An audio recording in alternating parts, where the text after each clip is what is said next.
Башка bir аятта айтат Алла Таала Муса пайгамбарга кайрылып айтат. Акимес салата лизикри дейт. Намаз окуу мен эстөө үчүн дейт. Көпчүлүк мусулмандар биз намаз окуйт экенбиз сугандар. Эмне үчүн десе, бир парыздан кутулуу максат. Кудайдан бир парыздан кутулуп коеюн болду, ошол эле максат.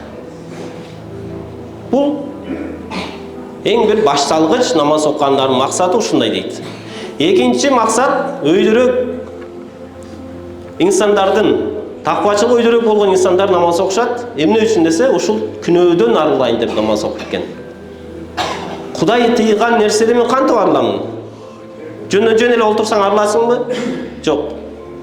Намаз окуу менен, ибадат кылуу менен адам баласы күнөөдөн арылат экен. Ошол үчүн намаз окушат дейт. Үчүнчү тепкичтеги адамдар эмне үчүн намаз окуйт десе, Алланы эстөө үчүн дейт. Парыздан кутулайын, же болбосо бир күнөөдөн алыстайын деген максат жок дейт аларга. Алардын максаты түзмө-түз Кудай менен байланышуу. Алардын максаты жараткан жалгыз Алланы эстеп туруу дейт. Болду, Алланы эстеп, жүрөгүндө Аллах деп жүрөгү зикир чалып турса, Кудайды эстеп турса, дүйнөнү эмес, мансапты, байлыкты эмес, Кудайды 5 убакыт эстеп турганы алар үчүн жетиштүү дейт.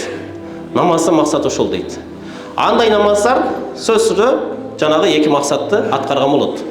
Парыздан да кутулат, жана жамандыктан да ошондой намазга тыят экен туугандар. Ошон үчүн ушундай бир намаз окуганга аракет кылайлы.